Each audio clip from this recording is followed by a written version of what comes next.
The release of the new specialized S-Works SL7 Tarmac disc, and I'm bored. Now, if you guys want to know why I'm a bit bored, wait till the end.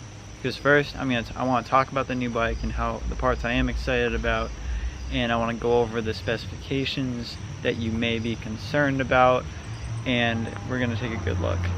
Alright, so the wheels that you get are the Rovo Rapide CLX carbon wheels, and the tires come in a 26mm. So there is room for a 32mm tire, which is funny. With the Trek and Monda, they don't tell you can fit a 32mm in there, but you actually can. It's one of those like weird things, and some people say that it rolls faster, but I don't know. I haven't tested that, so I can't give you that like sort of information, if you know what I mean. I don't feel like I have the authority to do that. But something that people were complaining about is that this bike should have come tubeless stock, because Specialized is like tubeless is the future. And whenever a bike brand says something is the future, I kind of take that as with a grain of salt. I take that as them trying to hype people up, because like the future, we don't really know what that is yet.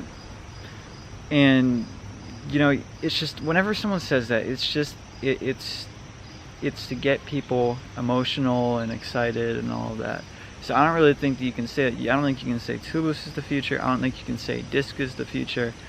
I really don't, because all these things have different advantages and different conditions and situations. So always take that sort of thing with a grain of salt. But these wheels, we'll talk about these Rovo wheels. So they have 51mm deep in the front and 60mm deep in the rear. And the reason it's like this is because supposedly in the crosswinds, a lot of people complain about getting blown around. So you have the shallower rim by like, it's very, very small, it's by 9mm in the front. And when I look at the pictures on the website, I just don't like the look of it, if you know what I mean. It's like, some people love the look of it. I think they sound incredible though. Some of the videos I've seen on YouTube, like of just the bike flying by, I think carbon wheels, like deep section, have a really cool sound to them. It's like a whooshing sort of sound as you fly by. But tires can have a whooshing sound too, so don't let the wheels themselves distinguish the sound for you. But they're really cool, like, trust me. But I don't know, I haven't used deep section carbon wheel just because I'll get into why I'm a bit bored. I see this trend of bicycle design that has drop seat stays and a thing up here, and it's sort of aerodynamic, and I'm just tired of seeing the Venge all over Instagram, and I'm tired of, you know what I'm not tired of though? I'm not tired of integrated cockpits. I like those. I think they look beautiful. Like the way that the headset, and you can only get this on the S-Works model, but I believe the Aerofly S-Works handlebars. I haven't used them. I like wrapping my hands around a regular handlebar when I'm climbing. Maybe I get used to an aero bar, but I just think they look so cool. I don't know if they actually do anything, but just from a design perspective, I'm like an aesthetics guy.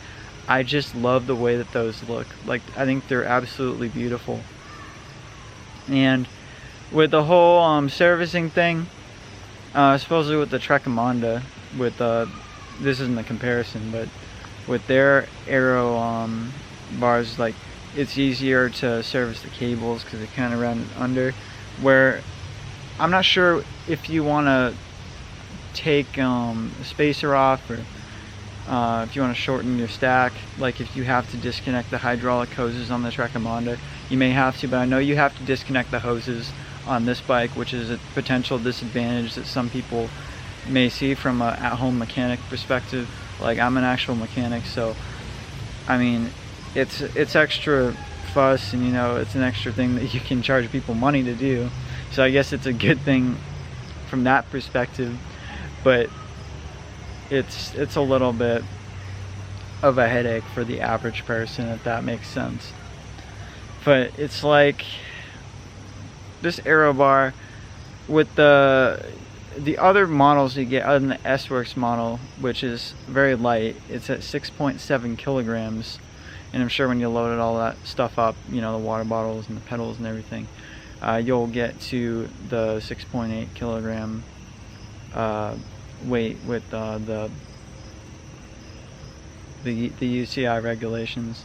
But the 6.7 kilograms is only with the Shimano Dura-Ace Di2 and the SRAM Ready Tap Axis. It's a group set I've ridden before. I think it'd be cool, you know, if I just got used to it. It is a heavier group set. It's funny, all over Instagram, like just everywhere I see this group set everywhere, and I'm just kind of tired of seeing it. Like, I just don't think the SRAM or SRAM brake rotors look good, and I mean, maybe they'll grow on me. I just don't think they look good. Like, I just don't like the look of like that outline circle and then the thing in the middle. Like, I just don't think it looks very good. It's just personal preference though. Maybe someone else thinks it looks really cool. I think the Dura-Ace rotors look way better. But I wish we had a rim brake version. If you want a rim brake Tarmac, you'd have to go back to the SL6 Tarmac. It'd be cool if, well, the advantage of this Tarmac, a huge advantage, is if it has a BSA bottom bracket, which is great. Because if you ever know how to suppress fit DB30 like they put on these bikes, it is just a huge process and it takes forever and it's no fun. So I'm really super happy they went back to a threaded bottom bracket, like a standard. Like, you know, Trek does their T47, which is supposed to be their own standard. I wish people would go more just to like the Birmingham Small Arms, you know, BSA standard. It's a really good standard, and I'm really happy that Specialized went back to it. It's really good. But if we could have that, then we could have a rim brake SL7 Tarmac. That'd be really good. Because the thing is, the professionals, like, they don't really use their brakes that often, so with disc it's going to be great for the average consumer, maybe, but I don't know. Like, I have a disc brake bike and I don't really use my brakes as much as, I mean, they can be good. It's weird. Maybe if you took away my discs and I went back to the rim brake, which I will do. Like, my winter bike's a rim brake bike, which is weird. It should be like the other way around. I'll let you guys know how I get on with the rim brakes and everything compared to it, like being used to disc brakes, hydraulic disc brakes specifically. But whether or not, like, you think disc brakes are the future or not, like, I think there should still be an option. Even if you're not making a lot of them, just do a make to order. Like, maybe say, oh, if you want a rim brake bike, if you aren't selling a lot of them, the people that do, they'll still be able to get one. It shows that you pay attention to your clientele, and I think it's good business. But I want to talk about a couple of the lower end things. So the highest end S-Works is made of the FAC 12R carbon. That's why it's so crazy light. The Tarmac SL7 comes in 3 other models, right, other than the S-Works. So the Ultegra Di2 Expert model comes in, it has sort of like the regular handlebar, which, by the way, on the S-Works model you can switch it out for that if you don't want the Aerofly bar. But I think the Aerofly bar looks like really sick.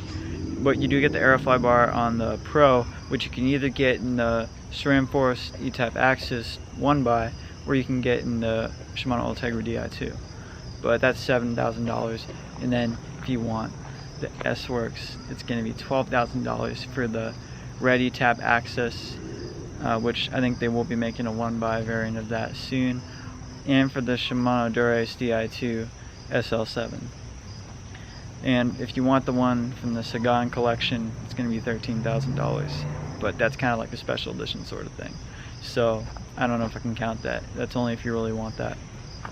But oh my goodness, like, these handlebars look really cool. I definitely think they look really cool. And correct me if I'm wrong, on the Expert model you get alloy wheels, and then on the Pro you get carbon fiber wheels, which, you know, they have their advantages to both. I don't know, I ride alloy wheels and I think they're fine, but I mean, I've ridden carbon wheels, I'll make a whole video about the SL6 Tarmac I rode if you guys want me to, if that had the carbon Roval wheels on it. And I told you guys about Jerry, the guy I know down at my bike shop, the crazy guy. He's like 65, he's awesome, he rides like so much, and he's so fit for his age, it's amazing. And he was riding the 7 Series Trek Madone. Like, me and my dad went in that store when I was 13, and he was showing off like how he had the aero bars on it, like the time trial bars and everything. And now he has a Tarmac SL6 disc, and he really likes it. And he let me take a ride out, and it was really cool. And that bike felt so fast. I can't imagine what it would feel like if they offered a rim. And I wonder what this bike feels like in a rim brake option, because it's weird. There's no longer a Venge, and everyone's making a really big deal about that. They're like, the Venge is dead. Like, they're just trying to look cool on YouTube, and it's kind of like, come on, man, stop trying so hard. But the Venge, I've seen them in person. I've never thought that it was a particularly great looking bike. I'm just not into the whole, like I said, this trend of drop seat stays and airfoil shapes on the handlebars and all this crazy stuff, right? I'm not real big on that. But a lot of people are. It's a trend on Instagram. You see the disc brakes and aero bike and everything.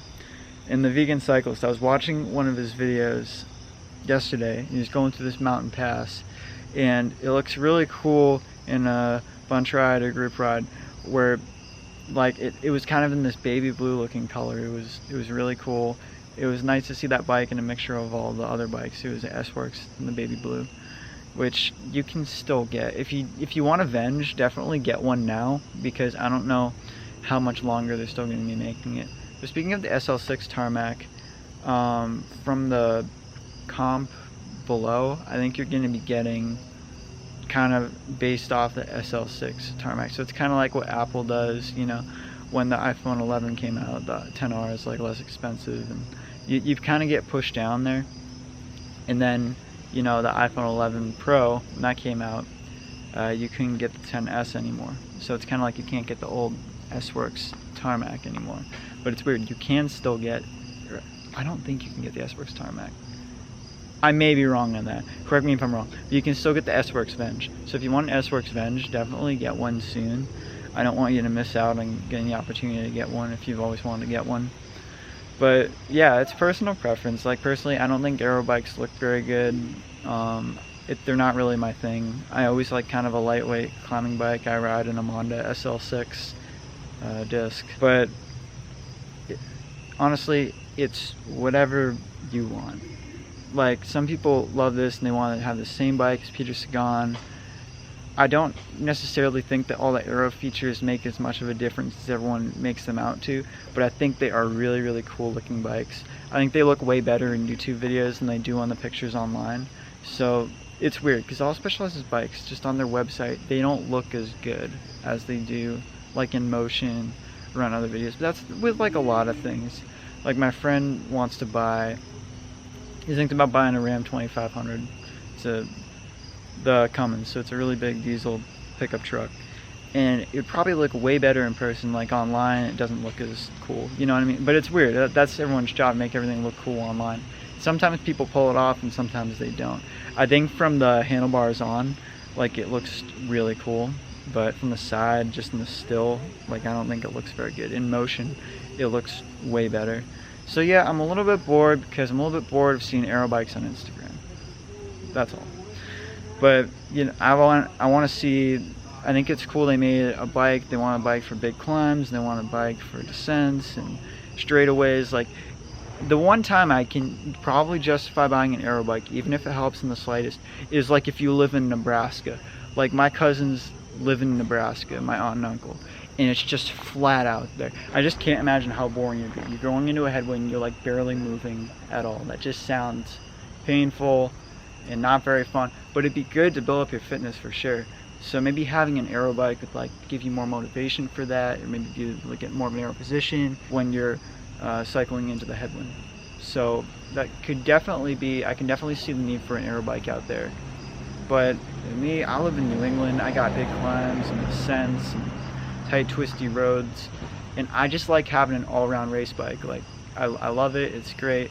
The discs are a little bit of versatility. If I ever want to hit any gravels, we got a few gravels not too far from me. About, yeah, they're a little bit out, but it's not too bad. So if I ever want to hit any gravels. But I think the idea of one bike to rule them all, I think it really does simplify Specialized's lineup. Because for a while I was like, wait, am I looking at the Tarmac or the Venge? I know it sounds really bad, but you know, after seeing a lot of bikes, being tired or whatever, I get them mixed up sometimes. So overall, it's not a bad bike. It's really good. A lot of things I like, a couple things I dislike, but I am a fan of integrated cockpits because you can route everything through the stem and there's no cables rubbing on your head tube, because it really damages the paint.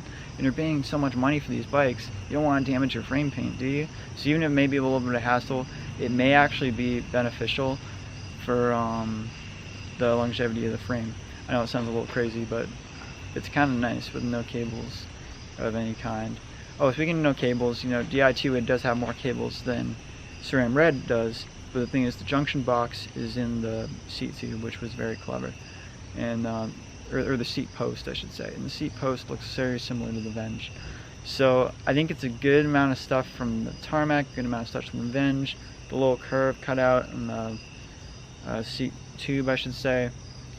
I'm not huge on that, I don't really like that, but again, it's personal preference. You're gonna have to make that decision for you. But do I recommend it to you? I would say if you're riding maybe open with flats all the time, maybe a ton of headwinds, and then you have hills that you do, if you have a wide variety of different terrain, it may be beneficial for you, maybe a good bike. Or if you've been waiting to get a Tarmac and you like the design of it, go for it. A lot of picking out a bike is actually aesthetics. I know a lot of people may disagree with me, but I do think it is.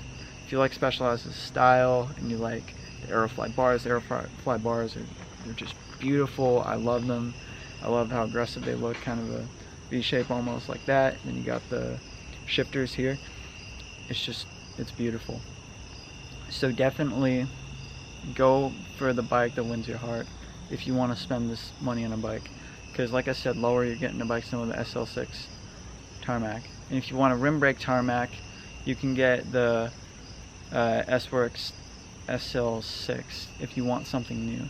But remember, the SL3 Tarmac is still lighter than the SL7 Tarmac. That's a little crazy to think about, but it is. And a lot of riders have been wanting to get more of a lightweight bike over an aero bike. It's been a trend, so I can see why they're combining these bikes to bring out the benefits of each.